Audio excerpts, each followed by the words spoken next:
It was supposed to be a quiet assignment. Neutral ground. A ceasefire, they called it. A momentary truce between two empires that had been at each other's throats for centuries. When Admiral Frost handed me the mission, her voice carried the kind of gravity I hadn't heard since my days back on Earth. "Captain Rogers, if you can't bring them to the table, no one will," she'd said. I wish I could say her confidence in me was reassuring, but as I stood on the bridge of the starbound horizon, staring out at the black void where this so-called peace meeting was to take place, all I could think was how thin the line between diplomacy and destruction had become. Space was deceptively serene, like a calm lake that had predators just below the surface. To port, the amber glow of the Zether Empire's flagship loomed, its design sharp and predatory, radiating the unspoken threat of power. To starboard, the crystalline vessels of the Cinder Confederacy hovered like frozen whispers, their ships delicate but no less deadly. Between them lay the empty expanse, an invisible line neither side dared cross. That was where we came in. Humanity's lone representative in a war that wasn't ours, but would undoubtedly pull us under if it spiraled any further. "This is madness," muttered Commander Vance, my first officer, breaking the silence. He stood beside me, arms crossed and jaw tight, his distrust of both factions evident in every line of his face. "We're sitting ducks out here." I couldn't argue with him. The Horizon was a fine ship, reliable and sturdy, but it wasn't built for a firefight between two of the galaxy's most advanced militaries. We were here as mediators, a role thrust upon us not by choice but by necessity. Humanity had carved out a fragile niche for itself among the stars, and if we wanted to keep it, we had to play peacemaker. Still, as I watched the flickering lights of the Zether and Cinder fleets, a cold knot of unease twisted in my gut. This wasn't just about peace talks. Something else was at play here. I could feel it. "Captain," came a voice from the comm station. Ensign Rena, her youthful enthusiasm tempered by the tension in the room, turned toward me with a nervous glance. "We're receiving a transmission from the Zether flagship. They're requesting to speak with you directly." "Of course they are," Vance muttered under his breath. I shot him a warning look, but couldn't entirely disagree. The Zether were known for their blunt tactics, and if they were reaching out before the talks even began, it wasn't likely to be a friendly chat. "Patch it through," I said, straightening my uniform. The screen flickered to life, and the face of General Karoth, the Zether's military commander, filled the display. His features were sharp and angular, his skin a pale gold that seemed to shimmer under the bridge's harsh lighting. His eyes, cold, calculating, locked onto mine. "Captain Rogers," he said, his voice a low rumble that carried the weight of command. "I trust you understand the stakes of this meeting." "I do," I replied, keeping my tone steady. "But if you're calling before the official session, I assume you have something specific in mind." Karatha's lips curved into a thin, humorless smile. "Let's just say I prefer to address certain complications privately." His gaze flickered briefly to the Cinder fleet. "The Cinder cannot be trusted. They speak of peace, but their actions tell a different story. And yet, here we are," I said evenly. "Both of you agreed to this neutral ground. I expect both of you to honor it." His smile vanished. "Just remember, Captain, neutrality is a fragile thing. Tread carefully, or you may find yourself on the wrong side of history." The transmission cut off before I could respond. I leaned back in my chair, the weight of his words pressing down on me. Neutrality. It was a nice idea, but in a galaxy where power dictated survival, it was little more than a fantasy. The question wasn't whether the talks would collapse. It was how long we could hold them together before the cracks showed. "Captain," Rena said again, her voice pulling me from my thoughts. "The Cinder are transmitting now. Should I—" "Let me guess," Vance interrupted. "They've got their own warning about the Zether." I didn't answer. Instead, I nodded for Rena to put it through, my mind already racing. Something wasn't right here. Both sides were too eager to undermine the other, too quick to sow doubt before we'd even begun.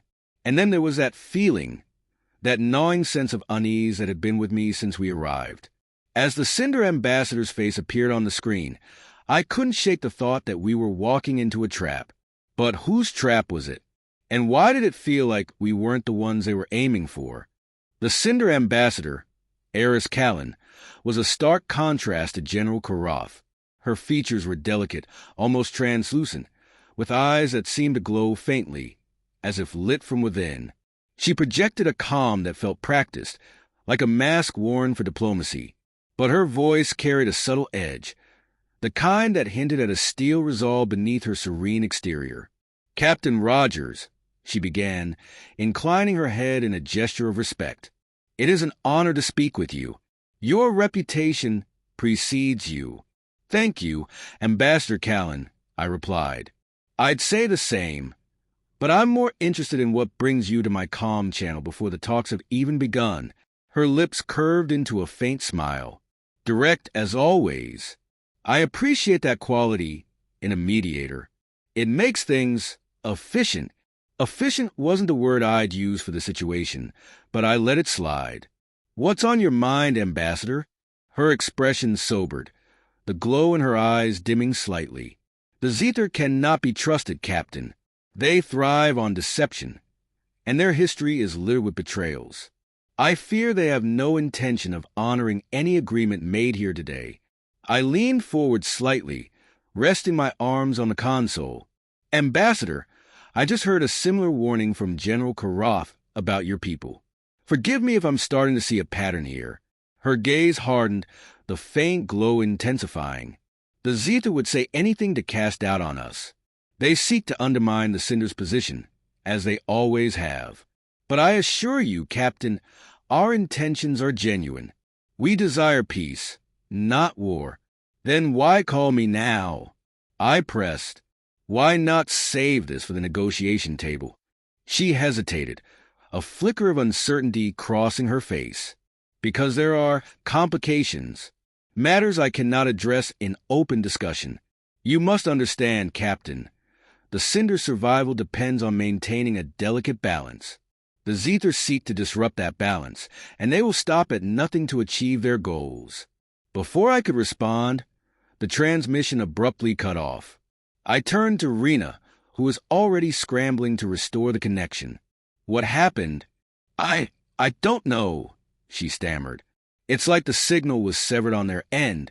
"Convenient timing," Vance muttered. He was pacing now, his agitation palpable. "Two warnings from two sides, both claiming the other is out to get us. Feels more like they're setting us up to take the fall." "Maybe," I said, my mind working through the possibilities. "Or maybe there's more going on here than either side is letting on." "Captain," Rena interrupted, her voice tight with alarm.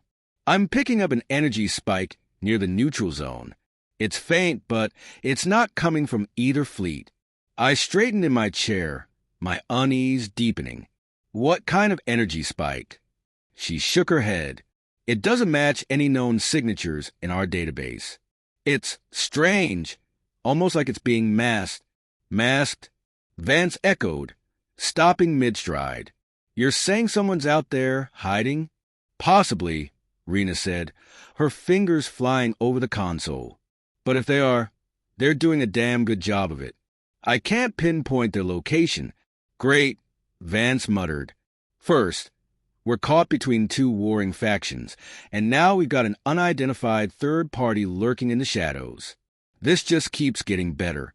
I didn't respond. My focus was on the view screen, on the dark expanse of space where the energy spike had been detected. Something was out there. I could feel it, like a faint hum at the edge of my consciousness. And whatever it wasn't here by accident. "Rena," I said, keeping my voice calm, "keep monitoring that signal. Let me know the moment you have anything more." "Yes, sir." I turned to Vance. "Get the crew on alert. I want everyone ready for anything." He nodded, his usual skepticism giving way to grim determination. "Understood." As he left the bridge, I felt the weight of command settle heavier on my shoulders. This wasn't just a peace negotiation anymore. Something bigger was at play, something that threatened to unravel everything we were trying to hold together. And the worst part, I didn't know who to trust, or if I could trust anyone at all. Hours passed, and the tension aboard the Horizon only grew. The talks were scheduled to begin in less than an hour, but neither side had made any further contact. The energy spike remained a mystery, its faint signature flickering in and out like a ghost. And then, just as I was beginning to think the situation couldn't get any more complicated, the alarm sounded. Captain, Rena's voice cut through the chaos as the bridge erupted into motion. "We've got multiple incoming signals. Unknown origin." I was on my feet in an instant. On screen, the view screen flickered to life, revealing a fleet of ships emerging from the void. They were unlike anything I'd ever seen, their designs alien even by intergalactic standards. Sleek and angular, they seemed to shimmer as if their very presence was unstable, like a mirage in the desert. "Identify them," I ordered, though I already knew Rena's answer. "Unable to, sir," she said, her voice tight with frustration. "Their signatures don't match anything in our database. It's like they don't exist." "Fantastic," Van said, re-entering the bridge just in time to see the fleet on the screen. First, a mystery energy spike, and now a ghost fleet. "What's next, Captain?" "An ancient curse." "Focus," I snapped, though I couldn't entirely blame him for the remark. "Open a channel. Let's see if they're in the mood to talk." Rena hesitated before nodding. "Channel open. This is Captain Nathaniel Rogers of the Starbound Horizon," I said, keeping my tone firm but diplomatic. "You are entering a neutral zone under active negotiation. Identify yourselves and state your purpose." For a moment, there was nothing but silence. Then, a voice came through the comm system, a voice that sent a chill down my spine. It was deep and resonant, with an otherworldly quality that made it impossible to determine if it was male, female, or something else entirely. "Captain Rogers," it said, drawing out my name as if savoring the sound. "You are far from home." The voice reverberated through the bridge, low and smooth, carrying an unnatural resonance that seemed to vibrate deep in my chest. "I've faced a lot in my years, alien warlords, hostile planets, even mutiny ones. But there was something about this voice that crawled under my skin in a way I couldn't quite shake." "This is Captain Rogers," I replied, forcing the steel back into my voice. "I don't know who you are, but this is neutral territory. State your purpose, or leave immediately."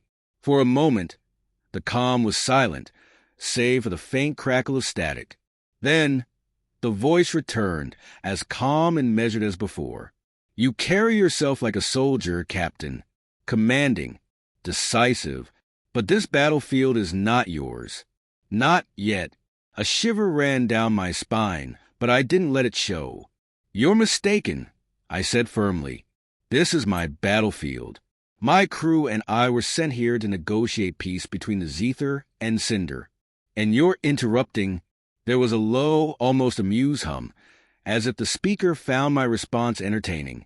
"Peace," it said, the word dripping with disdain. "Do you truly believe such a thing is possible between the Zether and the Cinder?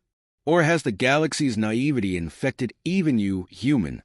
"Captain," Rena interrupted, her voice taut. "Their fleet is repositioning. They're spreading out, flanking maneuvers." I glanced at the screen. The alien ships were moving in eerie synchronization, gliding into a loose formation that bracketed the horizon squarely between the Zether and Cinder fleets. It wasn't a direct attack, but it was close enough to make my skin crawl. "Shields up," I ordered. "Keep weapons offline, but make sure they're ready." "Yes, sir," came the synchronized response from the crew. I turned back to the comm. "You didn't answer my question," I said. "Who are you? And what do you want?" For the first time, the voice seemed to hesitate, as if weighing how much to reveal. Then it spoke again, quieter this time, but no less unsettling. "We are the whisper," it said. "We are the silence between the stars, the shadow cast by your ambitions. and we are here to end this farce before it begins. The Whisper. I'd heard the name before, whispered in dark corners of spaceports and trade hubs. A race or perhaps a force, spoken of in hushed tones, always in rumors and fragments. They were said to be ancient, predating even the oldest empires, and driven by a singular goal, to preserve the balance of the galaxy by any means necessary. And now they were here. This negotiation isn't a farce, I said, keeping my voice steady despite the growing knot of unease in my gut. It's a chance to end a war that's claimed billions of lives. If you truly care about balance, you'll stand down and let us do our job. The Whisper's voice darkened, losing its earlier calm. You speak of balance as if you understand it.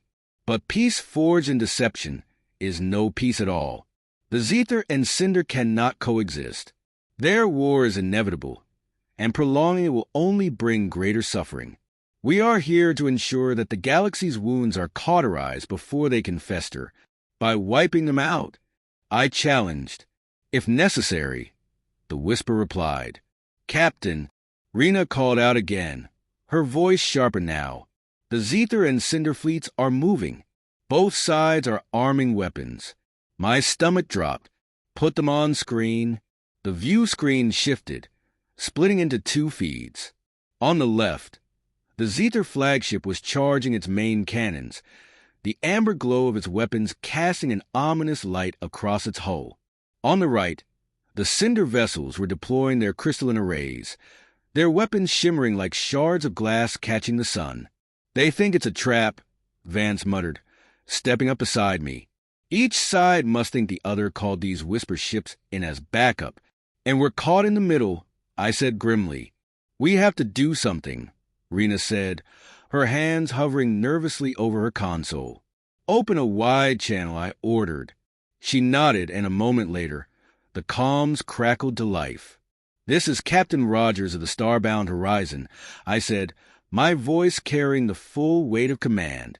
To the Zither and Cinder fleets, stand down immediately. The vessels you're detecting are not allied with either of you. They are an unknown third party, and they pose a threat to us all. If you fire on each other now, you'll only make it easier for them to destroy us. For a moment, I thought the message had fallen on deaf ears. The Zither flagship's cannons continued to glow, and the Cinder arrays hummed with barely contained energy. Then, slowly, the weapons on both sides began to power down. Well, I'll be damned, Vance muttered. They're actually listening. Don't celebrate yet, I said. The Whisper aren't going to back off just because we asked nicely. As if on cue, the comms crackled again, and the Whisper's voice returned, colder and sharper than before. Your defiance is admirable, Captain, it said, but futile. The galaxy's future does not hinge on the whims of a single man.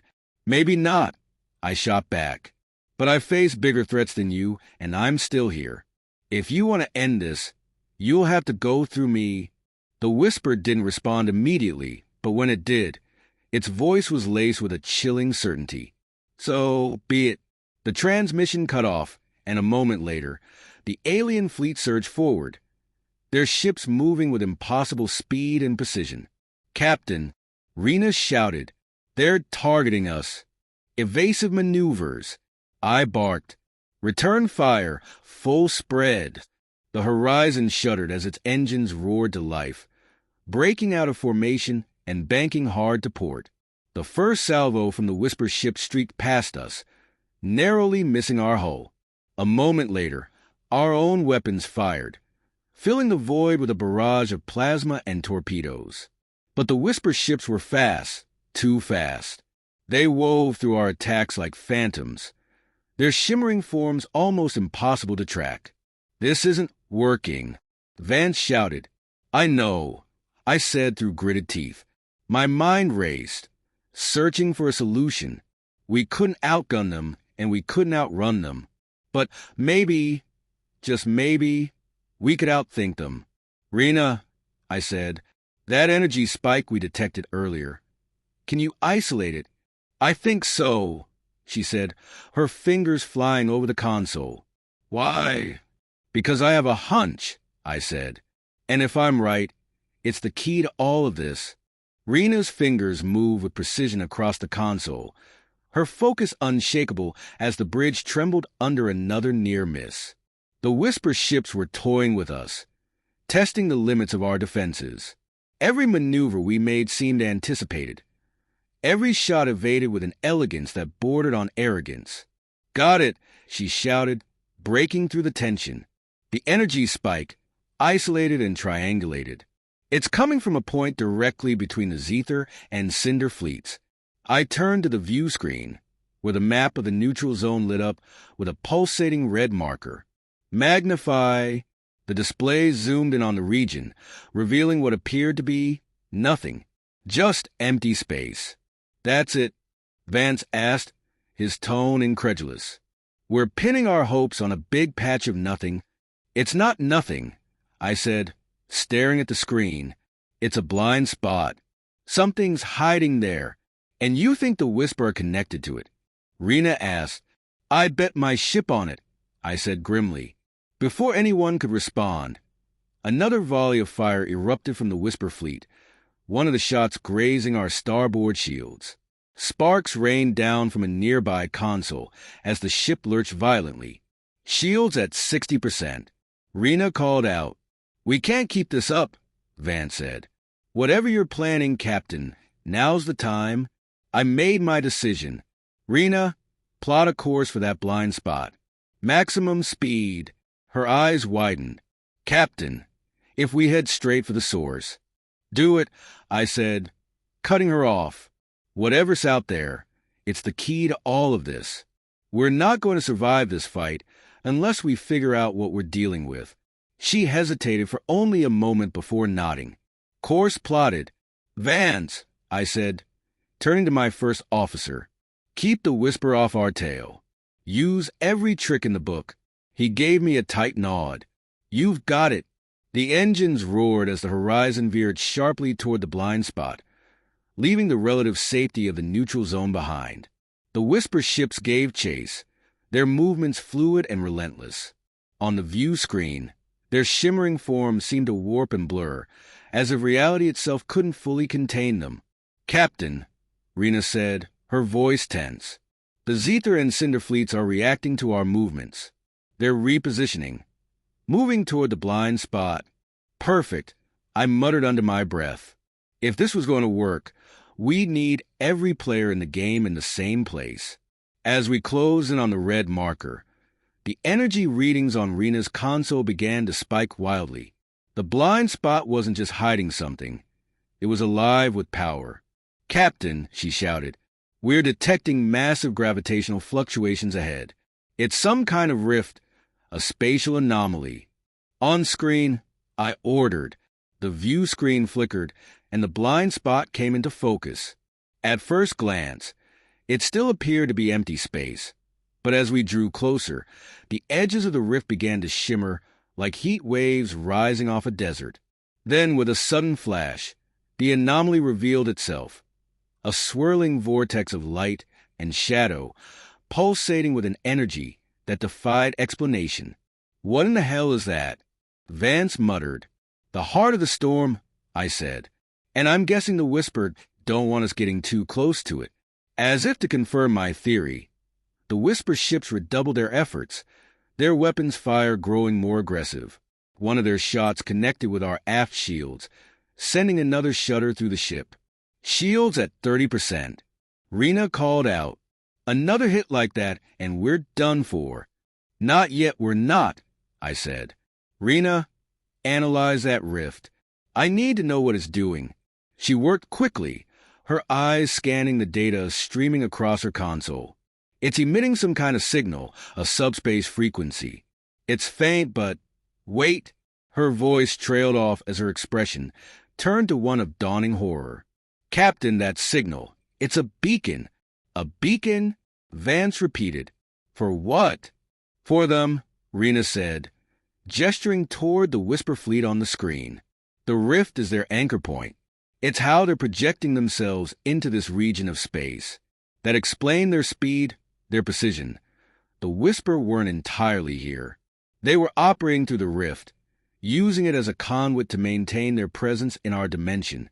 If we can disrupt the rift, I said, thinking aloud, we can cut them off, force them to retreat. Rena nodded. It's possible, but the energy levels are off the charts. Any attempt to destabilize it could cause a catastrophic collapse. I finished for her. Yeah, I figured. Captain, Vance said, his tone cautious. If you're wrong about this, we could take the whole sector with us. If I'm wrong, I said, locking eyes with him, we're dead anyway. He held my gaze for a moment before nodding. What's the plan? I turned back to Rena. How do we disrupt the rift? She hesitated. We'd need to overload it, feed it more energy than it can handle. But that kind of output would require. She trailed off, and I understood immediately. The reactor. She nodded reluctantly. If we divert all power from the ship's reactor into the rift, it might be enough to destabilize it. But we'd be defenseless. No shields, no weapons, no engines. We'd be sitting ducks. And if we don't? I asked. She didn't need to answer. The Whisper ships were closing in, and the Zether and Cinder fleets were on the verge of opening fire. The window for action was closing fast. Rena, prepare the reactor for overload, I said. Her hands froze over the controls. Captain, that's an order, I said firmly. We're out of options. She nodded, her expression tight with fear and determination. Yes, sir. As she worked, I opened a channel to the Zether and Cinder fleets. This is Captain Rogers. You're about to see something big, and I need you to hold your fire. Whatever happens next, do not engage the Whisper ships. Trust me. I didn't wait for a response. Time was running out. Rena, I said. Status. Reactor overload in progress, she said. We'll be ready to divert power in 60 seconds. Make it 30, I said. The ship trembled under another barrage of Whisper fire. The lights flickered, and a console on the far side of the bridge exploded in a shower of sparks. Captain, Vance shouted, we're out of time. I gripped the armrests of my chair, my voice steady despite the chaos around me. Rena, do it.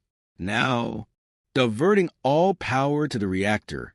Rena shouted, her fingers flying across the console. The ship groaned as the lights dimmed, the hum of the engines fading into an eerie silence. On the view screen, the rift began to shimmer more violently, its swirling light intensifying as it absorbed the energy we were pumping into it. The horizon trembled, caught in the gravitational pull of the anomaly. My hands gripped the armrests of my chair as the bridge buckled under the strain. Energy levels spiking. Rena called out, the rift is destabilizing, but it's fighting back. Gravitational distortions are increasing. Hold it steady, I said, my voice calm despite the chaos. We're almost there. Behind me, Vance gritted his teeth. The Whisper ships are closing in. They're ignoring the Zether and Cinder. They're all focused on us. On the view screen, the shimmering vessels darted toward the horizon in unison, their sleek forms cutting through the void like knives. One by one, they opened fire, beams of searing energy streaking toward us. Shields are offline. Rena shouted, we're exposed. Brace for impact. I bellowed. The first shot struck the hull, sending a violent shudder through the ship. Alarms blared, and smoke filled the air as another console exploded. Sparks rained down, and I heard the distant sound of something collapsing deep within the ship. Damage to the lower decks. Vance reported, we've lost life support in sectors 5 and 6. Evacuate those sectors, I ordered. Get everyone to safety. Before he could respond, a new alarm blared, this one sharper and more urgent. Captain, Rena shouted, her voice edged with panic. The rift is collapsing. We've overloaded it, but the gravitational pull is increasing. It's pulling us in. The bridge fell silent, save for the roar of the collapsing anomaly and the crackle of damaged systems. We're too close, Van said grimly. If we don't break free, will be torn apart. I stared at the view screen, the swirling vortex now a maelstrom of chaotic energy. The Whisper ships had slowed their advance, their sleek forms caught in the same gravitational pull that now threatened to consume us. "We're not done yet," I said, forcing a confidence I didn't quite feel. "Rena, can you stabilize our engines long enough for one last burst?" She hesitated, her face pale. "Maybe, but it'll be risky. The reactor's already at critical levels. If we push it too far—" "Do it," I said. She nodded, her hands trembling as she keyed in the commands. "All power to the engines," she said. "It'll take a few seconds to charge." "We don't have a few seconds," Vance muttered. "Then we'll make it work," I said. "Vance, take manual control of the helm. We're going to ride the edge of the rift's gravitational pull and slingshot out of here." He stared at me for a moment, then nodded, a flicker of determination in his eyes. "Rena," I said, "as soon as we're clear, I want every ounce of power back into the shields. If the Whisper try to follow us, we're going to need them." "Yes, sir," she said. The horizon shuddered again, the rift's pull growing stronger with each passing moment. The hull groaned under the strain, and I could feel the deck vibrating beneath my feet. "Engines ready," Rena shouted. "Vance," I said, my voice steady. "Now." He pulled the controls hard, and the horizon lurched to port, the gravitational pull of the rift yanking us into a sharp arc. For a moment, it felt like we were flying apart at the seams, the ship straining against forces it was never designed to withstand. But then, with a deafening roar, the engines roared to life, propelling us forward with a burst of speed. The rift loomed behind us, its chaotic energy reaching out like tendrils, but we were moving too fast, slipping through its grasp. "We're clear," Rena shouted. "Shields up," I ordered. The hum of the shields enveloped the ship, and I let out a breath I hadn't realized I was holding. On the view screen, the rift continued to collapse, its once massive form now imploding in on itself. The Whisper ships, caught too close to the event horizon, began to shimmer and flicker, their forms distorting as the rift's energy consumed them. "They're retreating," Rena said, her voice laced with relief. "The Whisper ships are being pulled back into the rift." I nodded, watching as the last of the vessels disappeared into the vortex. The rift shuddered one final time before collapsing completely, leaving nothing but silence in its wake. The bridge was still for a moment, the crew too stunned to speak. Then, slowly, the tension began to fade, replaced by a cautious sense of relief. "Damage report," I said. "Severe, but manageable," Rena said. "We've lost some systems, and there's structural damage to the lower decks, but the ship's intact." "And the Zether and Cinder?" "They've stopped moving," Vance said, nodding toward the view screen. "Looks like they're as stunned as we are." I leaned back in my chair, the weight of the past few hours settling heavily on my shoulders. We'd survived, but barely. And while the immediate threat was gone, I couldn't shake the feeling that this was only the beginning. "Open a channel to both fleets," I said. Rena hesitated. "Sir, are you sure they'll listen after?" "They'll listen," I said firmly.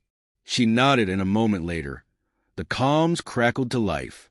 "This is Captain Rogers," I said, my voice carrying the weight of exhaustion and resolve.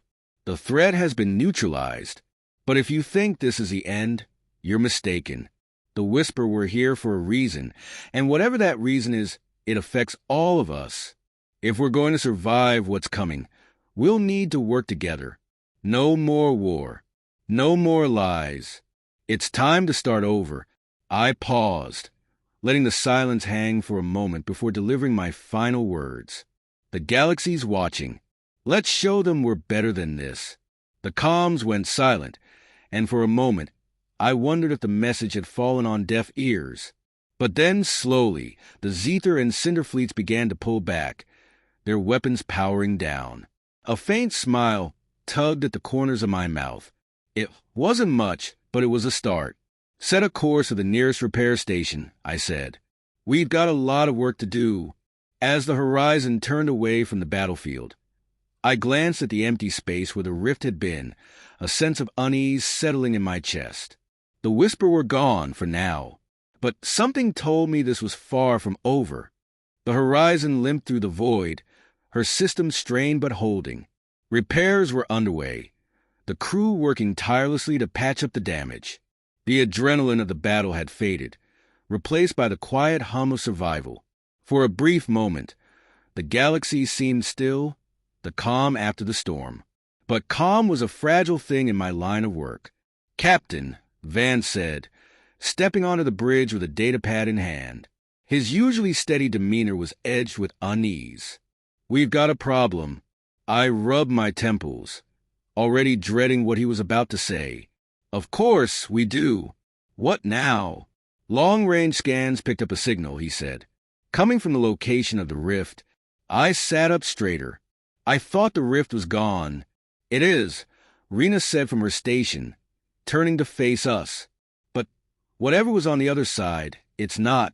She brought up the data on the main screen, and my stomach sank.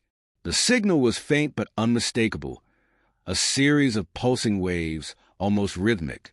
It was like a heartbeat, slow and deliberate. "It's a distress call," Rena said. "From the Whisper?"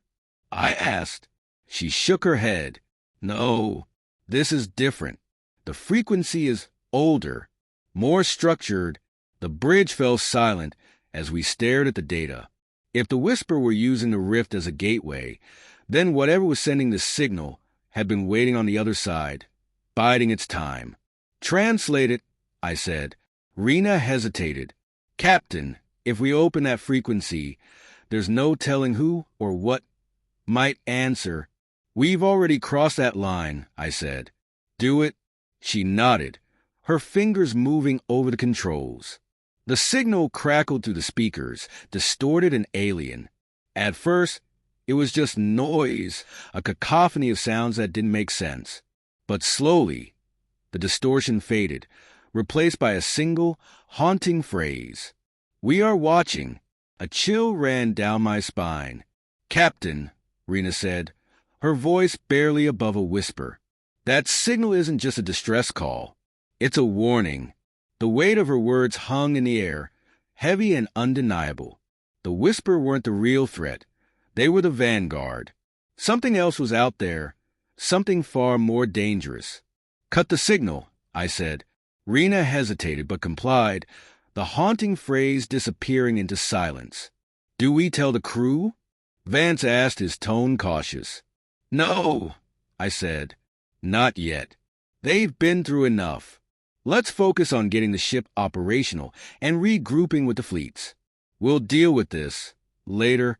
But even as I said the words, I knew there would be no later. Whatever was out there, it was already moving. The repair station wasn't much more than a floating scrapyard, a collection of mismatched modules held together by stubborn engineering and blind faith. But it was enough. Docking procedures were quick, the station's crew swarming the horizon with tools and supplies. I stepped off the gangway and into the chaos, Vance and Rena close behind me. The station's administrator, a wiry man with a sharp gaze, greeted us with a curt nod. "Captain Rogers," he said, "you've brought me quite the project." "Just patch her up," I said. "We're not staying long." He raised an eyebrow but didn't argue. As the crew got to work, I made my way to the small conference room the station had set aside for us. It wasn't much, just a table, a few chairs, and a flickering holo display, but it would do. I activated the comms and opened a channel to the Zether and Cinder commanders. The two figures appeared on the holo display, their expressions wary but curious. "Captain Rogers," the Zether commander said, her voice clipped. "What is the meaning of this?" "The war is over," I said. "Or it will be if you're smart." The Cinder commander scoffed. "You think one battle changes everything? Our conflict goes back centuries. Peace is impossible?" I interrupted. "So was surviving that rift. But here we are." They fell silent, their gazes narrowing. "Listen to me," I said, leaning forward. The Whisper weren't here for you. They weren't here for your war. They were here for the rift. Something on the other side drew them in, and now it's calling to us. If we keep fighting each other, we'll be too weak to stop it when it comes through. The Zither commander frowned. And what do you propose? An alliance, I said. Temporary, if that's all you can stomach. But we need to pool our resources, ships, technology, information. Whatever this is, it's bigger than all of us. The Cinder commander shook his head. And what guarantee do we have that you won't use this alliance to turn us against each other? You don't, I said bluntly. But you don't have any other options either. They exchanged a long, tense glance, the weight of centuries of conflict hanging between them. Finally, the Zither commander nodded. Very well, she said. But this is not trust, Captain Rogers. This is survival. That's good enough for me, I said.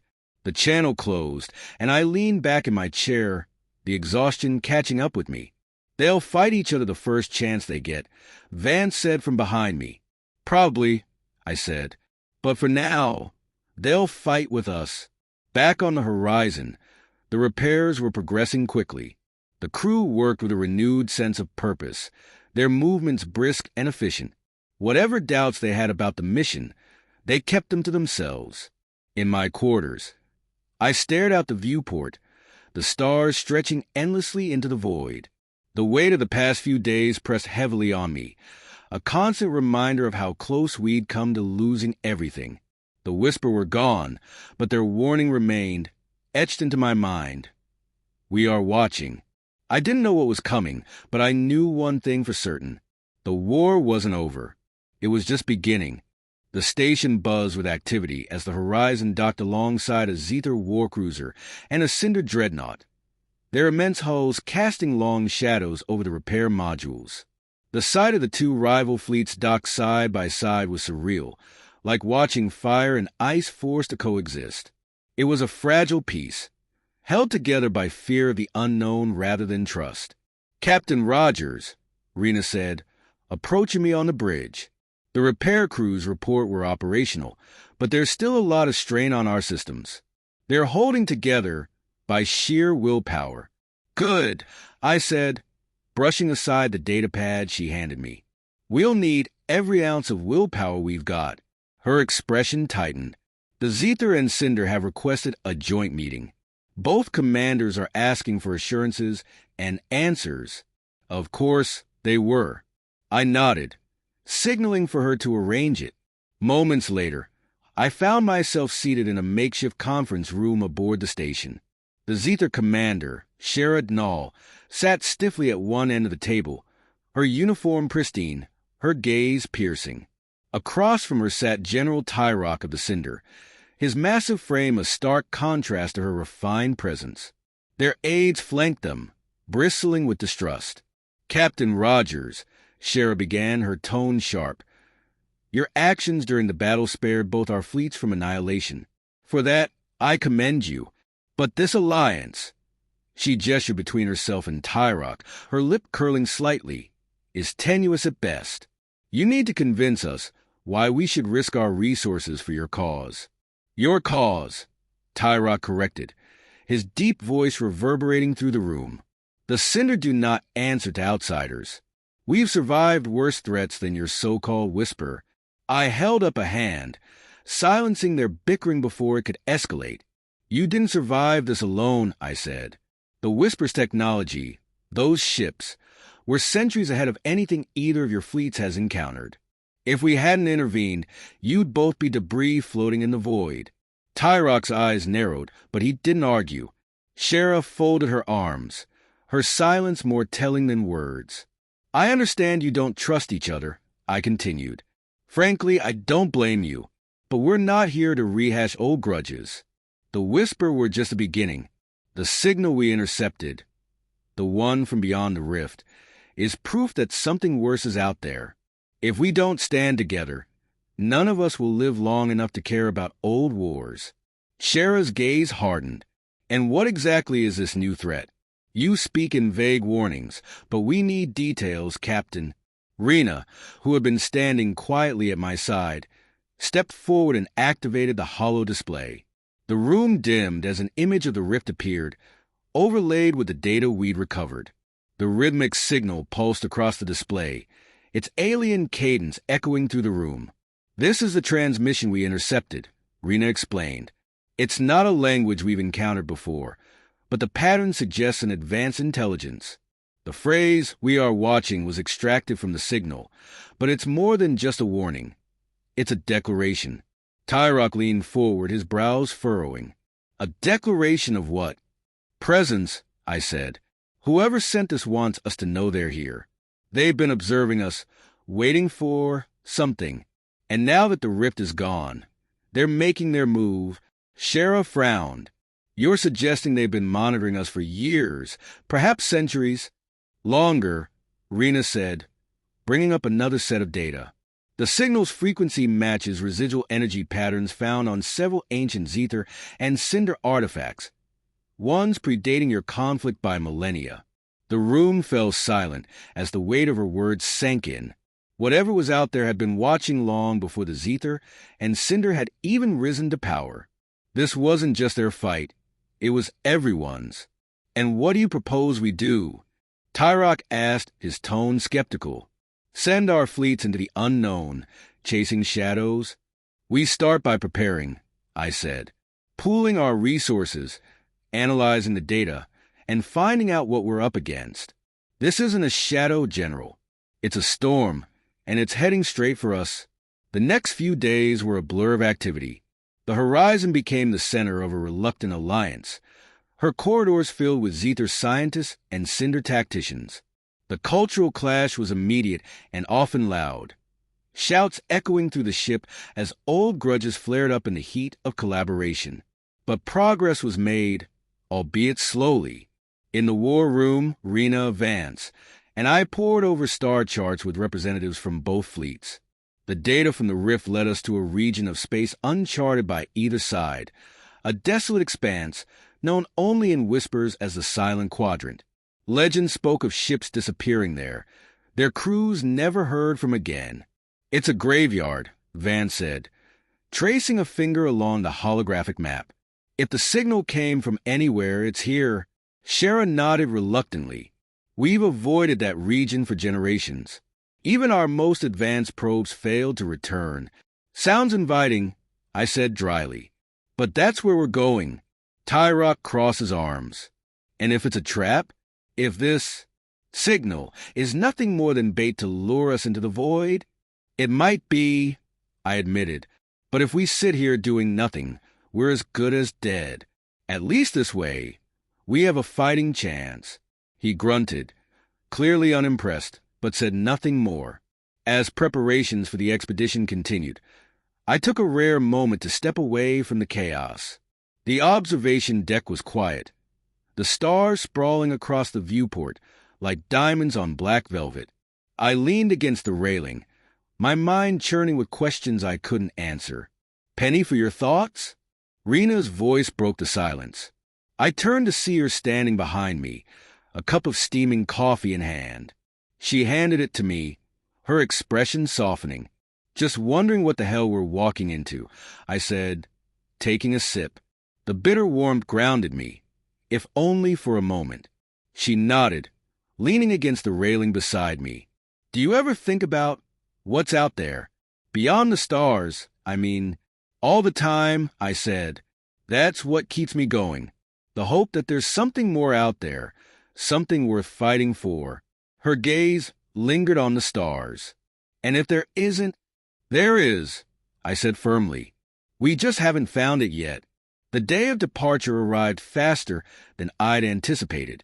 The combined fleets formed a loose formation, their ships bristling with weapons and shields. It was an uneasy truce, but for now it held. As the horizon led the way into the Silent Quadrant, I couldn't shake the feeling that we were crossing a threshold we'd never return from. The stars seemed dimmer here, the void heavier, as if the galaxy itself was holding its breath. "Captain," Rena said from her station, her voice tight, "we're picking up something on the long-range scanners. It's faint, but it's there." I leaned forward, What is it? She hesitated, her hands moving over the controls. The screen flickered, and an image appeared. A massive structure, its edges jagged and alien, floating silently in the void.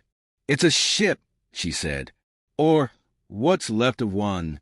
The room fell silent as we stared at the image.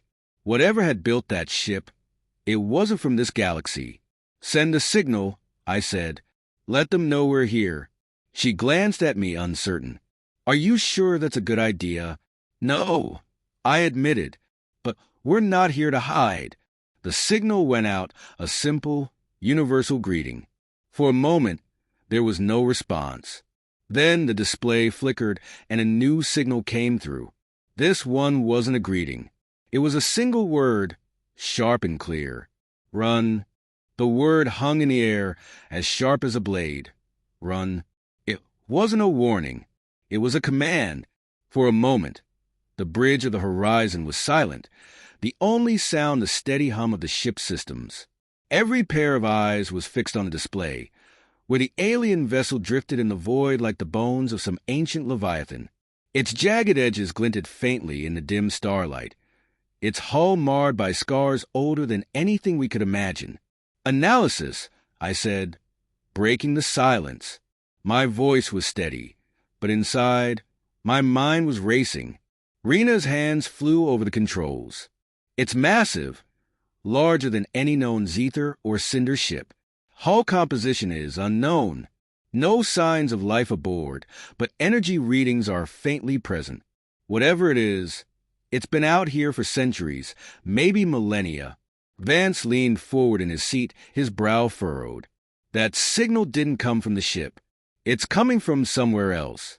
That thing's just a messenger.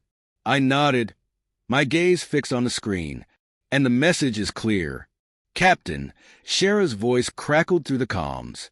Her image appeared on the secondary holo display, her expression as hard as the steel of her warcruiser. We've analyzed the structure as well. There are no active weapon systems, no life signs. It's a derelict. Derelicts don't send warnings, Tyrok growled, appearing beside her. His cinder dreadnought loomed in the background of his feed, a dark, menacing shadow. We should destroy it. Whatever it is, it's a threat. No, I said firmly. We don't shoot first. Not here, not now. You're letting your human instincts cloud your judgment, Tyrok snapped. And you're letting fear dictate yours, I shot back. That ship holds answers we need. If we destroy it, we'll lose any chance of understanding what we're up against. Shara's gaze narrowed. And if it's a trap, then we'll spring it, I said. But we'll do it on our terms. The decision was made. The horizon would approach the alien vessel, with the Zether and Cinder ships holding position nearby, ready to intervene if things went south. As we drew closer, the ship's sheer scale became apparent. It wasn't just large. It was monumental, a relic of a civilization that had long since passed into legend. Its surface was covered in strange markings, etched into the metal like hieroglyphs from an alien culture. Docking procedures engaged, Rena said, her voice tight with focus. The horizon extended a boarding tube, its magnetic clamps locking onto the vessel's hull. The hiss of pressurization filled the air as the tube secured itself, creating a stable pathway between the two ships. Suit up, I said, rising from my chair. We're going in. The air inside the alien ship was cold and stale, tinged with a faint metallic tang. Our boots clanged against the floor as we moved cautiously through the dimly lit corridors, our flashlights cutting through the darkness. The walls were covered in strange symbols, their meaning indecipherable but their presence unsettling. Captain, Rena said, her voice coming through the comms in my helmet. These markings, they're not just decorative. They're a language. Or something close to it. Can you translate? I asked. Not yet, she said. But they're repeating patterns, like instructions or warnings. Keep recording, I said. We'll analyze them later. The deeper we went, the more oppressive the atmosphere became. The corridors were labyrinthine, twisting and turning in ways that defied logic. It was as if the ship had been designed to confuse intruders, or perhaps to trap them. Finally, we reached a massive chamber at the heart of the vessel. It was circular, with a high, domed ceiling that seemed to stretch endlessly upward. In the center of the room stood a structure, a tall, monolithic device that pulsed faintly with a dim, otherworldly light. "What is that?" Vance asked, his voice hushed. Rena stepped forward, her scanner raised. "It's emitting a low-frequency signal, the same as the one we intercepted." I approached the device cautiously, my hand resting on the grip of my sidearm. The light pulsed rhythmically, almost like a heartbeat. "It's alive," Rena said, her voice tinged with awe. "Not biologically, but it's sentient, a machine intelligence." Before I could respond, the device emitted a sharp burst of light, and the room was filled with a deafening hum. I shielded my eyes, my heart racing as the hum resolved into a voice. Not a sound, but a presence that filled my mind. "You should not be here." The voice was cold and unyielding, its tone devoid of emotion. It wasn't speaking in words, but in concepts, ideas that bypassed language and went straight to the core of understanding. "Who are you?" I asked, my voice steady despite the pounding in my chest. The light pulsed again, and the voice replied, "We are the Watchers, guardians of the boundary. You have crossed into forbidden space." "Forbidden by whom?" I demanded. "By those who came before. The gate you opened was not meant for your kind." Rena stepped forward, her voice tentative. "The rift, it wasn't natural, was it? You created it." "It was not created. It was contained, a scar on the fabric of existence, left by the ones who came before." My blood ran cold. The whisper, they used the rift as a gateway. What were they trying to reach? The voice hesitated, as if weighing its response. The whisper sought the ancient ones. They believed they could harness their power. They were wrong. "What happened to them?" Rena asked. The light dimmed slightly. "They awakened something that should have remained asleep. The rift was a seal, a prison. Now it is broken." The room fell silent as the weight of the revelation sank in. The whisper hadn't just been invaders. They'd been fools, meddling with forces they couldn't comprehend. "What's coming?" I asked, my voice barely above a whisper. "Destruction," the voice said, "and you will not survive it." The device's light faded, and the voice fell silent. The chamber was plunged into darkness, the faint hum of the ship's systems the only sound. "Captain," Rena said, her voice trembling, "we need to leave. Now." I didn't argue. We retraced our steps, moving quickly but carefully through the corridors.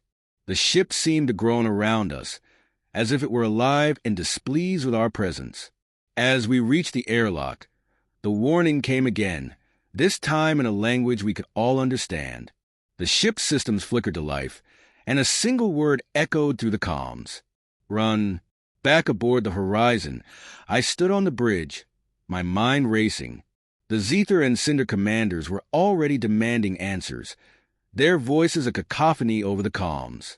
"We're leaving," I said, cutting them off. "This isn't a fight we can win, not yet." The fleets fell into formation, their engines flaring as they turned away from the alien ship. But as we left the silent quadrant, I couldn't shake the feeling that we were being watched. Whatever was coming, it wasn't just a threat to us. It was a threat to everything, and it was awake. The retreat from the silent quadrant wasn't a victory, but it wasn't a defeat either. It was a reprieve, a fragile moment of survival earned by heeding the warnings of an ancient machine intelligence. Yet, as the combined fleets distanced themselves from the abyss, the weight of what we'd learned pressed heavier on my shoulders. On the bridge of the Horizon, the hum of activity was subdued, each member of the crew absorbed in their tasks. Even Vance, whose sarcasm usually lightened the mood, was uncharacteristically quiet as he monitored long-range scanners. "We're clear of the quadrant," Rena reported from her station. "No signs of pursuit." Yet, I nodded, my gaze fixed on the viewport. The stars ahead seemed brighter, but they offered no comfort. "What's the status of the fleet?" "The Zether and Cinder ships are holding formation," she said. "Barely. They're still on edge." "They're not the only ones," I muttered, rubbing the back of my neck. The comms console lit up, and Shara's voice crackled through the speakers. "Captain Rogers, we need answers. Now." Her tone was clipped, her patience clearly wearing thin. Before I could respond, Tyrok's voice cut in, his deep growl even more imposing. "This is a waste of time. We should be preparing for war, not running like cowards." I leaned forward, activating the comms.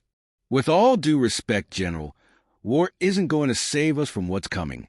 If we fight this thing without understanding it, we'll lose." "Then what do you propose?" Shara asked, her frustration palpable. "We regroup," I said. "We analyze the data from the ship, figure out what we're dealing with. This isn't just about survival. It's about strategy. We can't afford to stumble blindly into the dark." There was a tense pause before Shara responded. "You have one standard cycle to provide actionable intel. After that, the Zether fleet will decide its own course." "And the Cinder?" I asked, turning my attention to Tyrok. He scowled. "We will do what we must to protect our people. Your alliances mean nothing to us." The transmission ended abruptly, leaving the bridge in silence. "Charming as always," Vance quipped, finally breaking his silence. I shot him a look but didn't bother replying. In the war room, Rena, Vance, and I pored over the data we'd extracted from the alien ship, the markings on the walls, the structure's energy patterns, and the cryptic warnings of the Watchers. It was a puzzle with pieces that didn't quite fit. "This," Rena said, pointing to the holographic projection of the monolithic device, "is the key. The Watchers called it a boundary, a seal, but it's more than that. It's a warning system. It was designed to alert them if the rift was tampered with, and we triggered it," I said grimly. She nodded. "The rift was holding back something. The Whisper's interference weakened it, and when we closed it, we might have broken the lock." Vance finished, his tone heavy. "Great. So now we're the galaxy's accidental locksmiths." "Not just a galaxy," Rena said. "The Watchers spoke of the ones who came before. If the Whisper were trying to harness their power, it means they're not from here. They're extragalactic, possibly even older than this universe." I leaned back in my chair, letting her words sink in, and now they're awake. A long silence followed before Vance spoke. "So, what's our next move, Captain? If we can't fight them, and we can't run forever, what does that leave?" "Preparation," I said. "We need allies, resources, and a plan. The Watchers warned us to run, but they didn't say we couldn't come back." Rena raised an eyebrow. "You're suggesting we go back to the Silent Quadrant?" "Not yet," I said, "but eventually. If there's any chance of stopping what's coming, it starts there." The uneasy alliance between the Zether and Cinder fleets continued to fray as tensions rose. The fragile truce was held together only by the shared fear of the unknown, but fear wasn't enough to prevent cracks from forming. In the mess hall, the atmosphere was equally tense. Zether and Cinder personnel avoided each other, their mutual distrust evident in every glance and whisper. My crew, caught in the middle, did their best to keep the peace, but it was a losing battle. I found Rena sitting at a corner table, her head bent over a datapad. I slid into the seat across from her, setting down a steaming cup of coffee. "You look like you haven't slept in days," I said.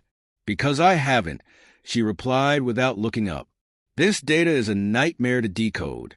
Every time I think I've made progress, another layer of encryption pops up." "Take a break," I said. "We're not going to solve this overnight."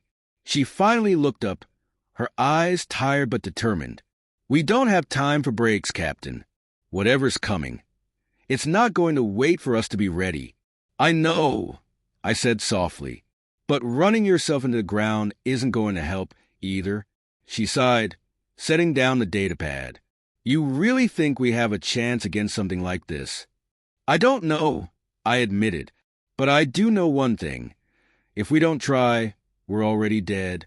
Back on the bridge, the tension was interrupted by an alert from the long-range scanners. "Captain," Vance said, his voice sharp, "we've got something on the edge of our sensor range. It's faint, but it's moving fast." "What is it?" I asked, stepping forward. He shook his head. "Unknown. Could be debris, could be a ship, or something else." "Get me a visual," I said. The main screen flickered to life, displaying a grainy image of a sleek, black object moving through the void. Its design was unlike anything we'd seen before, smooth and angular, with no visible engines or weapons. "Analysis," I said. Rena's voice came through the comms. "It's not Zether or Cinder, and it's not one of ours.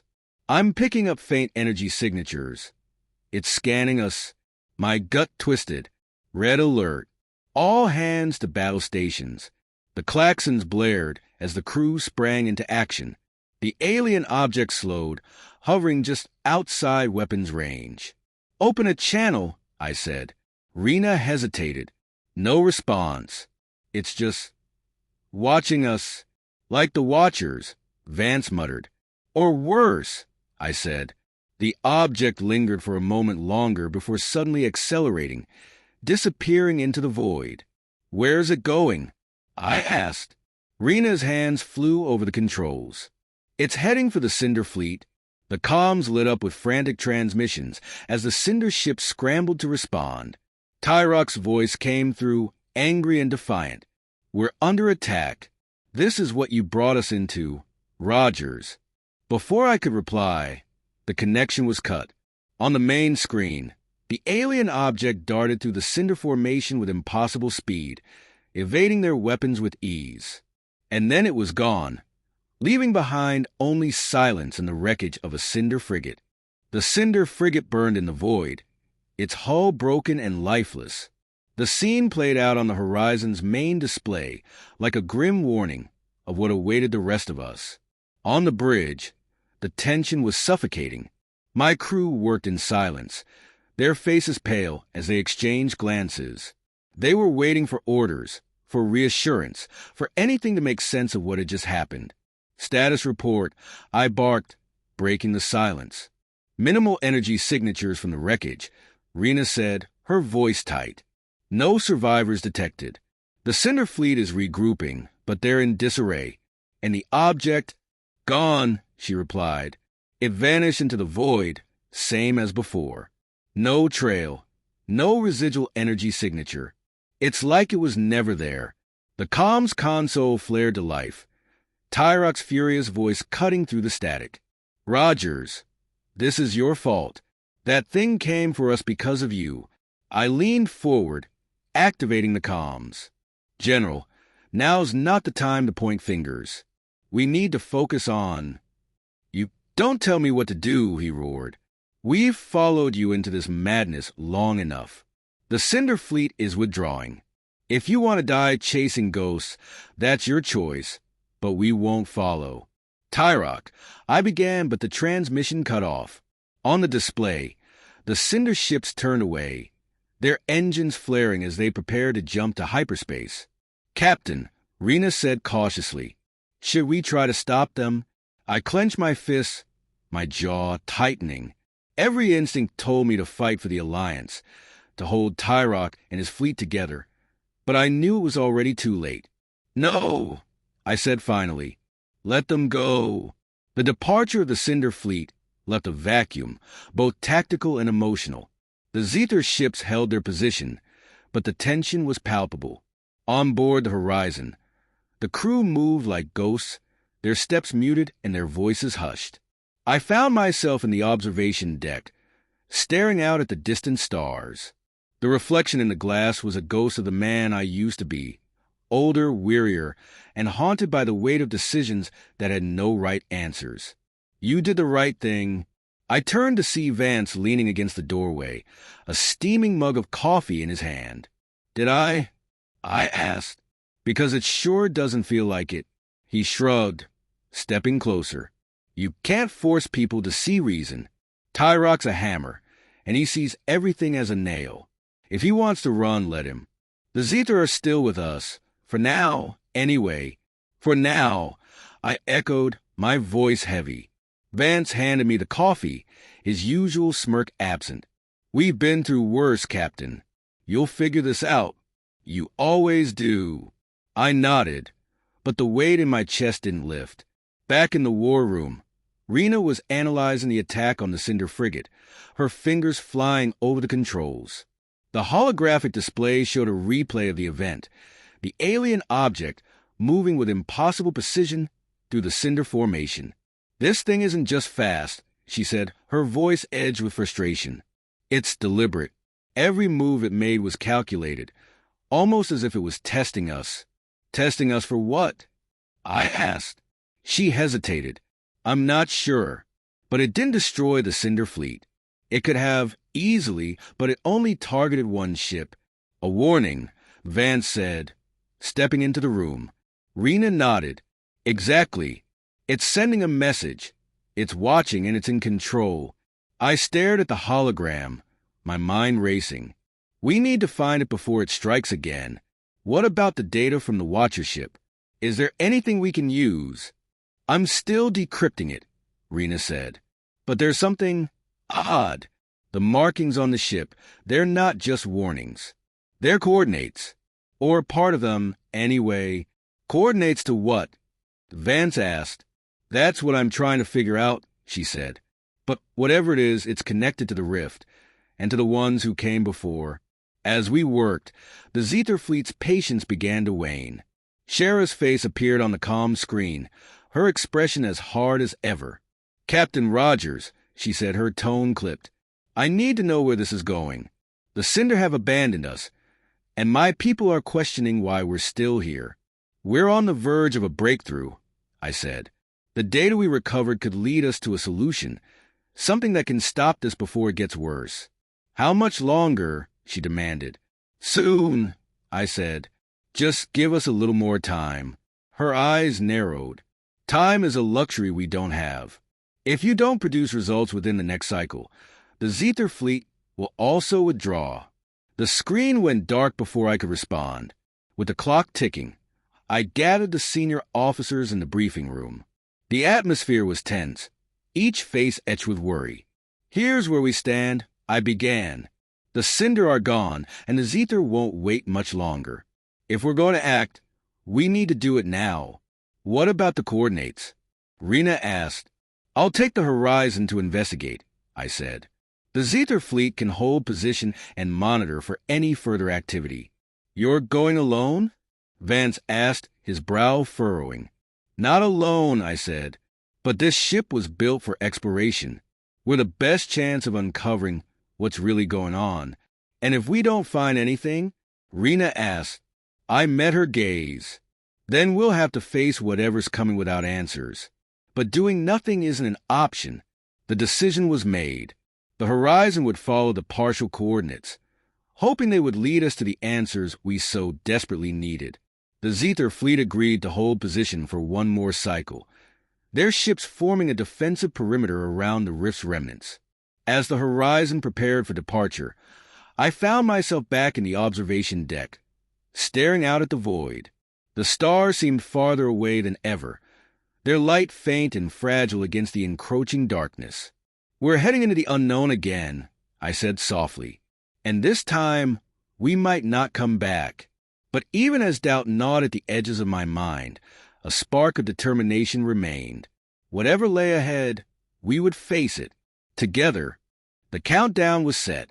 Time was running out for us to find answers before the fragile alliance between the Zethar and the horizon broke down entirely. The Zethar fleet had agreed to hold its position for one final cycle, but their patience was wearing thin. Even Shara's cold resolve couldn't mask the growing tension. I knew it was a matter of time before they would either demand results or make their own decisions. The horizon moved through the stars, our course set for the last known coordinates from the Watcher ship. The coordinates were fragmented, broken pieces of a much larger puzzle, but I hoped they were enough to uncover the truth. As we neared the edge of the sector, the stars ahead began to flicker, a strange, unnatural anomaly twisting the fabric of space around us. It wasn't a gravitational anomaly. It was something else, something more alive. The sensors picked up disturbances, tiny fluctuations in the quantum field, almost as if the space itself was breathing. "I don't like this," Vance muttered, standing at my side in the observation deck. "We're not just flying into a rift. We're flying into a storm." "I know," I said, my voice steady, "but we have no choice." The ship lurched suddenly, and alarms blared across the bridge. The shaking intensified, and the stars ahead twisted into strange shapes, a kaleidoscope of cosmic distortions. I gripped the armrest of my chair, trying to keep my bearings. "Captain, I'm reading multiple energy signatures." Growing in intensity, Rena called out from her station. "They're closing in on us." "Full speed ahead," I ordered, heart racing. "Get us through this."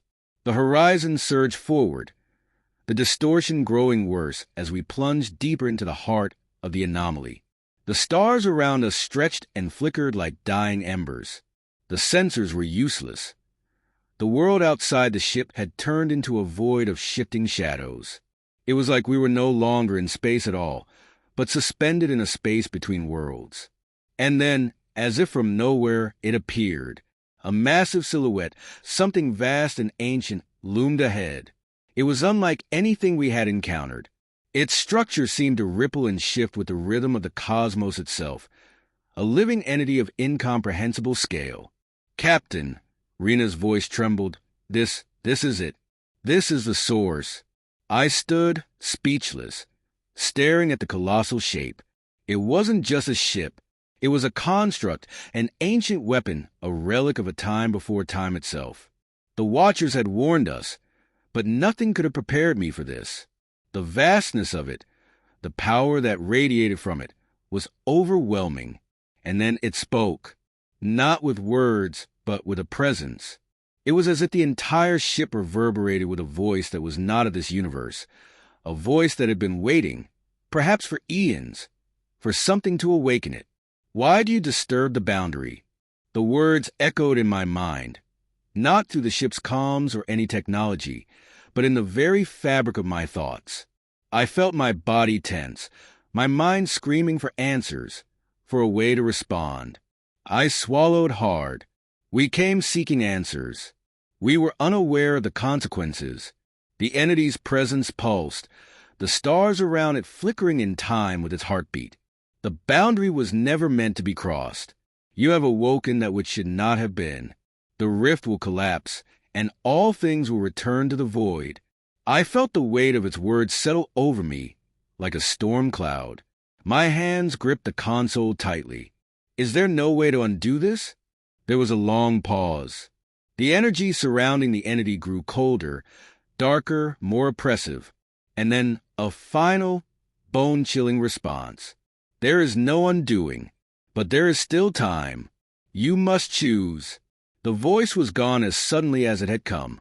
The entity loomed before us, its silent power radiating across the void. What did it mean? Vance asked, his voice a mix of awe and terror. I don't know, I said quietly, but we need to find out. In the war room, I called an emergency meeting. The crew was gathered, faces filled with anxiety and confusion. The Zither had already sent a message. Give us the answers or we leave. The countdown was almost over. I had no time to waste. I've been thinking about what the entity said. I began. It spoke of the boundary, the rift, and the collapse. But it didn't give us specifics. We know the Watchers were trying to contain something, but they were also the ones who left the warning system behind. We can't trust it, Shara said flatly, her arms crossed. Whatever it is, it's clearly not here to help us. The Zither won't wait much longer. I turned to her. The Zither will do whatever they think is in their best interest. But we can't let them rush this. If the rift is real, if the boundary is weakening, then we have no idea what might come through. We've only just begun to understand what we're dealing with, Rena said, her voice quieter now. And we need to know more. The entity said we must choose. What does that mean? I don't know, I admitted, but I'm not going to make that choice alone. The room fell silent, each of us thinking, processing. The weight of our next decision loomed over us like the darkness of the unknown. Then the comms crackled, and Tyrok's voice boomed through. Rogers, we are leaving. If you cannot give us the answers, we will find our own way. The Cinder Fleet is already pulling back, and we will not be dragged further into your uncertainty. I turned to Rena. Is there a way to block the Zethers' jump drive? Just long enough to buy us more time. She hesitated. I can try, but it's risky. The system wasn't built for this kind of interference. We don't have a choice, I said, already knowing what had to be done. Do it. The horizon shook as Rena worked, her fingers flying across the console. The Zether fleet was already powering up their engines, preparing for a jump. My heart pounded in my chest as I watched the countdown, the seconds ticking away. Rena, I said urgently, we need more time. I'm almost there, she replied, her voice strained. Finally, with a burst of energy, the interference hit. The Zether fleet's engine sputtered, their power systems momentarily disrupted. It worked. The transmission came through immediately. Rogers, Shara's voice, tight with anger. What have you done? I bought us time, I said firmly, but we're not running. Not until we know what we're up against. In the silence that followed, a decision had been made. The choice had always been there, hovering at the edge of understanding. To face the unknown, to try and find a way to stop what was coming, or to abandon this fight altogether and let the universe collapse into its inevitable end. As the horizon prepared to approach the entity once more, the reality of the decision weighed on my shoulders. It wasn't just my life at stake, it was all of us. In the final moments before we entered the unknown, I looked out at the stars one last time. Until next time, stay curious and keep looking up. I'll see you on the next adventure.